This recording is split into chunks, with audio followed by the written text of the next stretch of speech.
Es la 1:16 y aquí comienza la Escuela de Padres. Ya saben que para padres de todas las edades nos centramos en 0 a 3 años.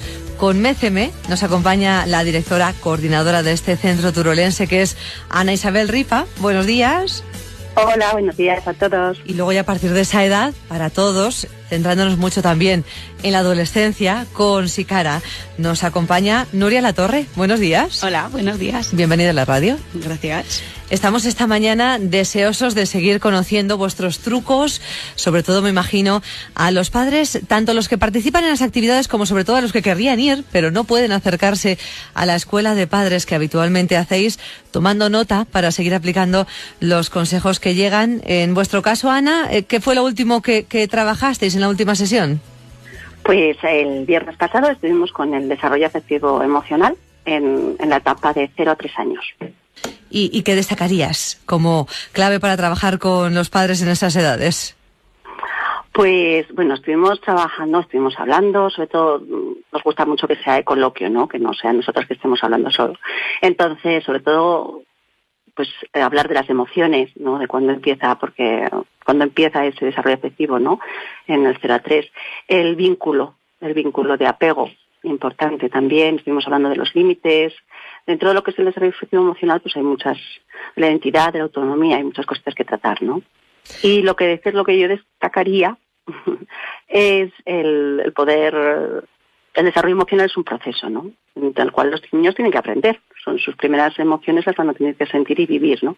Entonces, permitir, ¿no? En principio, permitir que esos peques puedan manifestar y puedan sentir pues el miedo, la rabia, la ira, al igual que la tristeza, al igual que también la alegría, ¿no?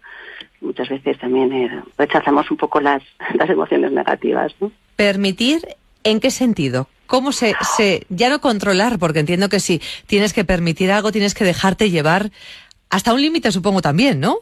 Claro, es que no es fácil, ¿no? Pero daos cuenta que los niños o los bebés, ¿no? Cuando empiezan con su desarrollo emocional, porque empezamos ya desde muy bebés, cuando son muy bebitos y tienen meses, esas primeras interacciones, esas ganas de querer interaccionar contigo, esa primera sonrisa social, esa cuando se te ríen, ahí ya hay un desarrollo, ahí empieza ya el desarrollo emocional, ¿no?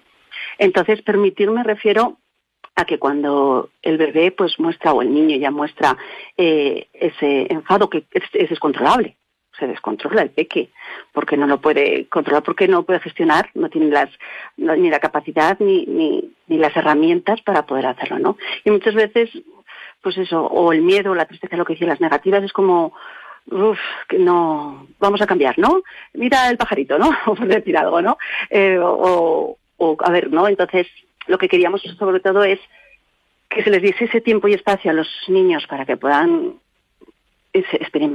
sentir esa emoción, ¿no? Desde el cuerpo, desde cómo cambia algo por dentro, ¿no? Como nos pasa a los adultos, ¿no? Cómo cambia esa mirada, cómo cambia esa respiración, ese movimiento, para que después lo puedan reconocer. ¿Qué te está pasando? ¿Estás enfadado? ¿Por qué? Y después puedan comprender sus propias emociones. Vale, que estás enfadado, pero ¿por qué? Incluso con los más bebés. ¿Qué te está? Lo hacemos sin querer, ¿no? Llora, ¿no? Otra manifestación, ¿no? Entonces, es como, ¿qué te está pasando? ¿Estás triste o estás... ¿Por qué lloras? ¿Porque necesitas que mamá te coja? Pues ven, ¿no? Reconocer, empezar a hablar otras veces, ¿no? Es que, claro, el de 0 a 3 es muy amplio, ¿no? Con los 2 años empezamos también con las típicas rabietas, ¿no? Pero que puedan reconocerlo y después comprender qué te pasa. ¿Estás enfadado por esto? Porque querías esto no lo puedes hacer. Y de esta manera, en este proceso, le estamos ayudando, ¿no?, a que aprendan a después expresar sus sentimientos de manera apropiada. Esto además viene muy en la línea de la actividad que hicieron justo ayer, también en Sicara, ¿verdad? En la siguiente franja de edad, que es toda, desde los 3 años en adelante. Fue un poco en la línea. Sí, estaba escuchando a Ana y digo, fenomenal, ¿no? Porque desde bebés, como comenta Ana, empiezan ya a expresar y totalmente no saben cómo gestionar, cómo va a saber un bebé cómo gestionar sus emociones. Pero bueno, luego es que ella llega a primaria y tampoco es que sepan de repente si nadie les ha enseñado. O sea que desde el principio permitirles la emoción es importante. Esto que ha dicho me ha resultado muy llamativo y lo comparto totalmente, ¿no? En vez de cambiar la emoción negativa por, mira, el pajarito, otra cosa positiva, vamos a ver qué pasa, vamos a identificarlo, ¿no? Nosotros llamamos, se llama un poquito mentalización, cuando empiezan a expresar ciertas emociones y simplemente se les dice, ¿estás enfadado? Y ya está, ¿no? Y ahí ya están sabiendo lo que les ocurre.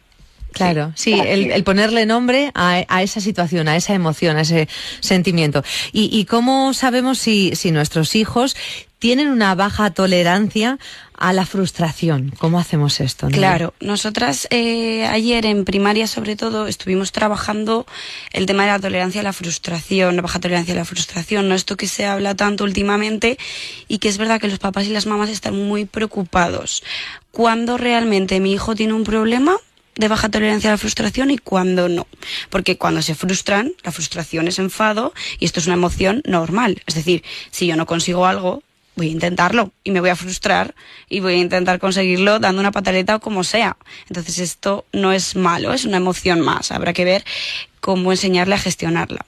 Es verdad que sí que tendremos que estar un poquito alerta cuando ya se den ciertos indicadores que podamos ver que la tolerancia a la frustración sí que realmente es un problema. ¿Y qué sería lo más importante a tener en cuenta en ese sentido? ¿Cuándo tenemos que alarmarnos un poco más? Vale, pues un poquito los indicadores de baja tolerancia a la frustración es cuando siempre o casi siempre los peques procrastinan tareas importantes y las sustituyen por otras entretenidas. Es decir, me pongo a ver la televisión y luego me tocan los deberes y nunca llega ese momento de deberes.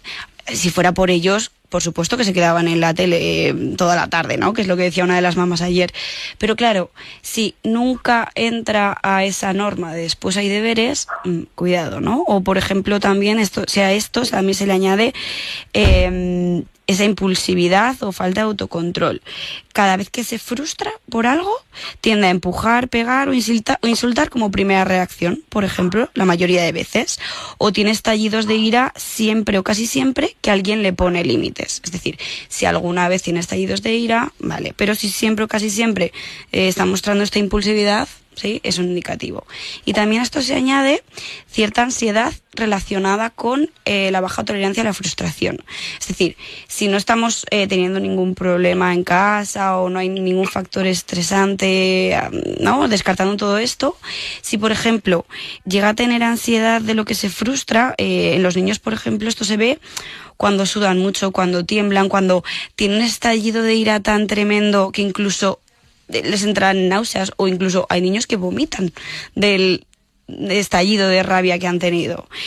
Entonces, si siempre o casi siempre empiezan a nunca entrar en la norma, frustrarse, siempre primera reacción muy violenta, cuidado, porque aquí a lo mejor sí que estamos teniendo un problema de tolerancia, de baja tolerancia, ¿no? A la frustración. Incluso algunos niños se autogolpean también a sí mismos.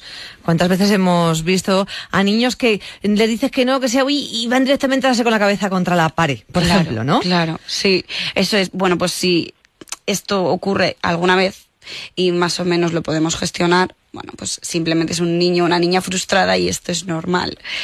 Pero si ocurre la mayoría de veces, pues bueno, vamos a estar atentos ahí. Hablando de las emociones en los bebés, vuelvo contigo, Ana, porque es que viene muy al hilo, además, estas dos actividades que habéis planteado en las sesiones de la Escuela de Padres de las diferentes edades. Con respecto, vamos a quedarnos a las negativas y así seguimos en esa línea, ¿no? La frustración. Y decías, las rabitas de los 2 años son habituales. ¿Es el momento en el que comienzan a sentir ese tipo de tendencias? Entiendo que algunos niños antes, otros después, otros igual muy poco y otros muchísimo también. ¿Es así? ¿Es a partir de los 2 años? Sí, a ver, pero ya lo están manifestando antes, esa frustración que habláis, ¿vale? Ese enfado, esa limitación, ¿no? Que se puede expresar hacia afuera, ¿no? A través de una agresividad, agresión, ¿no? Hacia adentro también, como decís. Esa frustración ya la empiezan a hacer antes. O sea, ya empieza a aparecer antes. Lo que ocurre es que a los 2 años es como más explosiva, ¿no? Pero lo que decimos, que ellos utilizan también el cuerpo. Es que no podemos partir, digamos, al niño, tenemos que hacerlo de forma global, ¿no? Entonces, la parte de eso es afectivo-emocional, nosotros cuando son tan bebés la vemos mucho en el cuerpo, ¿no? En el movimiento, parámetros, pues como decíais, de la respiración, parámetros del gesto, y ahí ya estamos viendo esa frustración de que quiero y no puedo, como por ejemplo, quiero coger ese juguete y mi cuerpo no puede seguir porque todavía no gateo y me frustro, ¿no?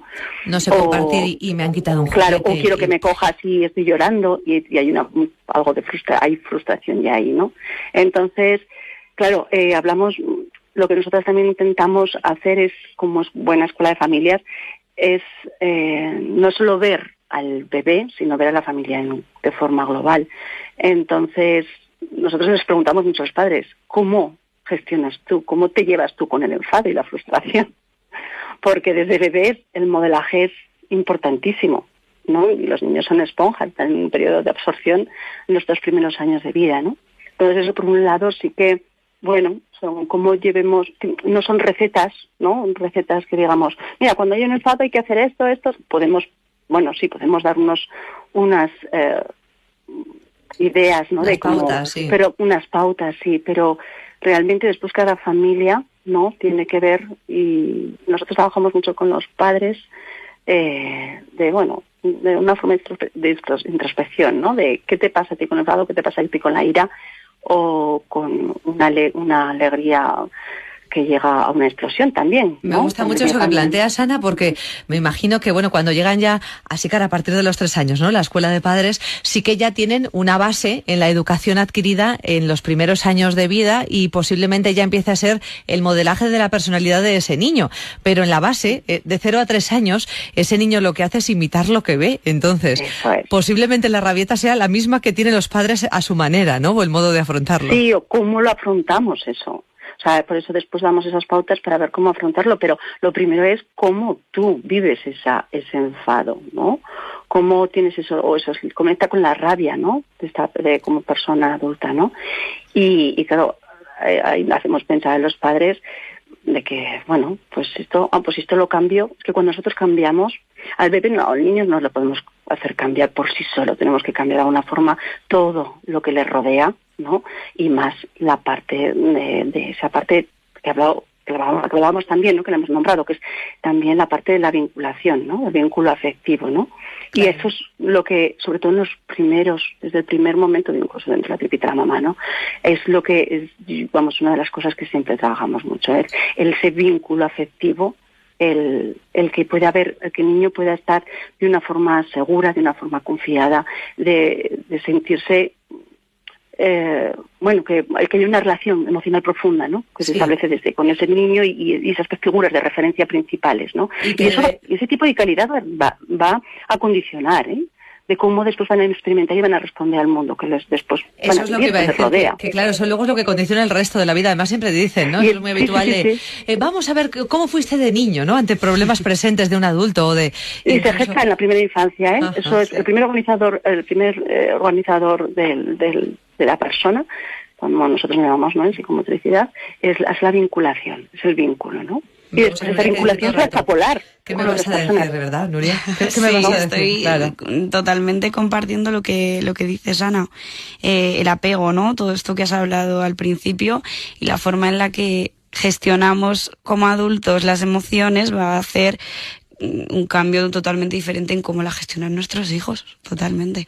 Hoy continuáis en la escuela de padres también, Nuria, ¿vosotros? Sí. Hoy continuamos ya con la última parte de la crianza, la adolescencia, una gran etapa.